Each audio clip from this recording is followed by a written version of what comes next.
Angels.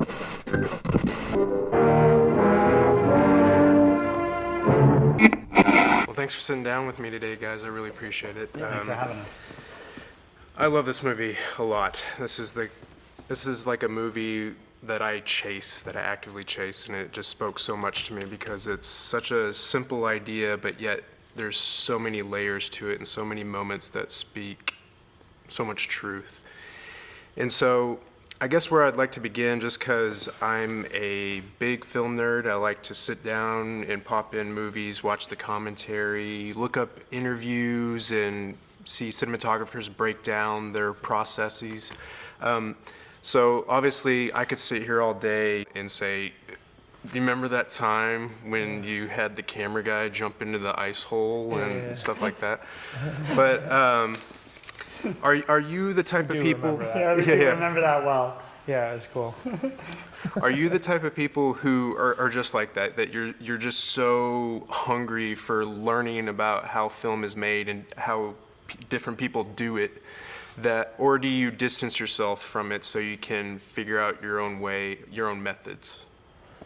Well, good question. I don't think we intentionally distance ourselves from anything. I think there's like an inevitable distance that gets created when you put your head down to make something, because you just can't be aware of everything that's going on. But also, I think process-wise for this one, in terms of how like we executed everything, I think we were informed primarily by like our experiences in the past, having produced a lot of movies and made so many commercials and just like had cameras in our hands making things for 12 plus years.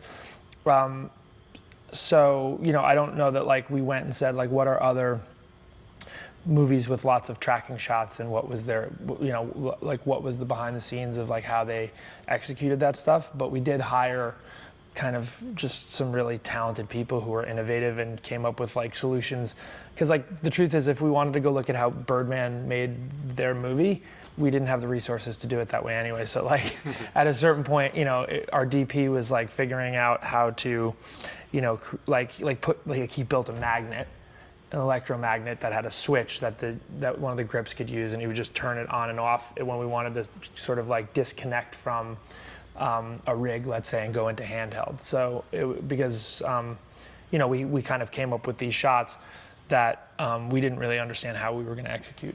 And so that was the most fun part of going into this. Was like we set the challenge of like, let's just come up, like let's write each scene and let's come up with the way we're going to shoot each scene. Let's conceive each scene in a way that we have no concept of how we'll execute, and then eventually we'll figure it out. And that was sort of the process. But in terms of cinema, we consume a lot of cinema. like not specifically necessarily just for technical reasons, but just to consume the art form in which we are in. So in that respect, like we consumed a ton of French cinema before this, which I think influenced a lot of the decisions. I think it like seeped into kind of just our everything. Yeah. Just I don't know that it became overt, but it sort of seeped into everything, and we started just the ideas started getting imbued with these French sensibilities. Yeah, subconsciously lifted. I think, or even consciously. Yeah, often consciously.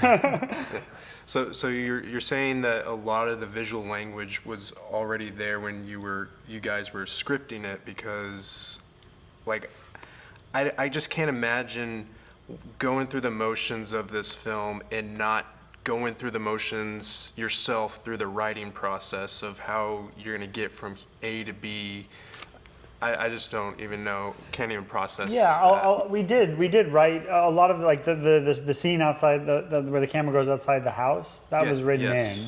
So like that was a lot of those things. It was on the page that way, which is why like our financiers were like, what the hell, but why yeah, it's a great idea, but you'll obviously we'll shoot inside the house. And I remember when they saw the data, it's like, what is this? And one of them was like, what is this? I was like, did you read the script? It says the camera stays outside the house. Like, it's pretty straightforward. But that was always the conception, was to really, I think we had to approach the writing process that way for this one. Yeah. Because we kind of needed to know what we were going for, and because we had this idea that we were going to live in these continuous moments and just sort of have that immediacy. We needed to really have like big flagpoles to sort of like navigate to within the scene. So we had to know like visually, like, great, we want this shot here. We want to move to this here. And then once we started working with our DP, figuring out like how to motivate the camera, maybe in between some of those more sort of pivotal moments that we were trying to navigate to. Yeah, that particular scene of shooting outside the house, that was my favorite part of the whole movie. Even though there's like so many moments that, you know, the transition of, you know, holidays of Thanksgiving going into Christmas, and I did some research and saw that you guys like taped leaves to the car and that sort of thing. But It was very windy. It was a tricky shot. yeah, but the outside scene, I just getting the timing right of like the cameraman needs to be in this spot. The people in the house need to say their line, and maybe some of it could have been ADR, but it matches so perfectly. Yeah, I think we had a really good, by that time in the movie, that was like one of the last shots we shot before the winter. We took a little down day and then did the winter stuff. And by that point, the crew was really tight.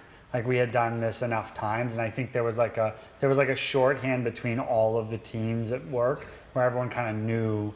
Yeah. Everyone was feeling it at a certain point. Everyone sort of felt the rhythms. Every crew member sort of was like, we just had a rhythm. Which Yeah, I it felt a think bit like a sporting event where it was like everyone was or theater really. It was like we were performing over and over again. So it was like, okay, take a break, get ready. We're gonna go again in 10 minutes, and then we're gonna live in this moment, and it's gonna be very intense and everyone needs to be on their A game for the next 10 minutes because we have to get this. And that's true for everyone, like sound, grip, art. Everyone got into this really focused headspace because no one wanted to be the one who messed up 9 minutes into a 12-minute take. Right. So the technical wizardry aspect of it like didn't interfere with trying to create moments that felt spontaneous? No, because I think the way we approached filming was we had a full day of rehearsal with the entire crew, and everyone would work out. We would work out most of the kinks in terms of the technical. So we would work out the blocking. We would work out the blocking with the camera as well, and how the camera moved with the actors. We'd work out lighting cues if there were any lighting cues. The boom operator would be moving through the space with us so that they were out of the way, and then like all these different components would sort of like sometimes there were live props that had to be like taken out or pulled or moved or things like that. So we would dial that all in, and then on the second day, which was our actual shoot day, we would start going for performance, and that's where we would sort of bring it all together, and it kind of would really it would end up gelling really nicely where once everyone really got the rhythm of all the technical and you just felt like, okay, cool, I know I've done this 20 times now, then the performances would really just come out, and that became really fun to see because it was like, oh, we just built this thing in real time, and everyone knows their job, and everyone has the timing down perfectly, and now the performance is coming in, and that's what's elevating it. We're like, all of a sudden we're getting back to what we initially intended, which was finding real, truthful performance with also, but also including like highly choreographed scenes, so like not just sort of throwing the camera up on a shoulder and letting it float and then intercutting between a conversation and finding honest performance there, but like choreographing this big thing and then finding the honest performance. And the technical from the outside, the technical was always subservient to the creative idea. Like we made an agreement, like if this whole like long take thing isn't working, we're going to reassess and switch the and we'll change it. So from the outside, we were like, if we can't creatively find a reason or things in the frame that are worthwhile watching, and this is just us doing long takes, so we can do our version of whatever, name the long take Rope or Birdman or what have you. Right. Then that's not what we were doing. Yeah, and I'm not bringing all this up because that I'm focusing so much on the technical aspect that I'm losing sight of like the contents of like what really matters. Because this is one of those films that I can watch over and over again and find these little moments, like even the little jokes just at the ice shack, and then the raw joke from the stripper, or even say, "What's my name, Skip?" And so, like just finding the my yard mom's sale joke. sign. Like there's just all my these mom's joke. little moments. Like how do you find those moments to kind of like sprinkle throughout to kind of punch it up a little bit? Well, I think the reason why, the cool thing about what you're saying, which is like you could watch it again and discover jokes, I think it has more to do with the pace of this film and the fact that we couldn't, because we weren't able to cut, or we weren't able to pace it the way most contemporary comedies are paced, which is like they chop them up and they go for jokes, and you get hit with jokes like every so many seconds or minutes. And I think as a result, there's like, if there's a joke in a sort of bigger, more traditional comedy, that joke's gonna land the first time when it needs to land, because they're gonna do what they can to dial that joke in to make sure it lands.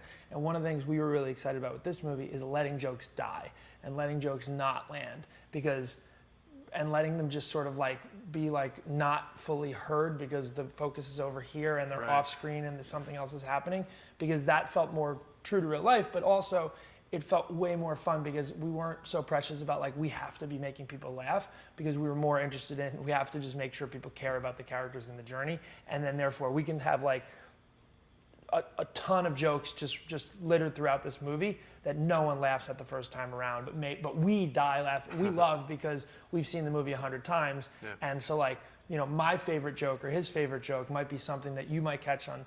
You might, have never caught or something, but it's like a little thing that's peppered in, like, and the other cool thing is that we added a lot of that stuff. Some of that stuff we added in post, and that was just like the way we layered in sound, and we just continued to add like layer in jokes upon jokes and sort of like bury them in the mix. Yeah. Ironically, you even use like editing as a tool for comedy, because I laugh. I imagine like watching with the audience, like everybody laughs their ass off when it comes to right after you've fallen on the table, and then you go to pull the tree down, but you cut it right there, and because you cut it, that's what makes it funny. Right.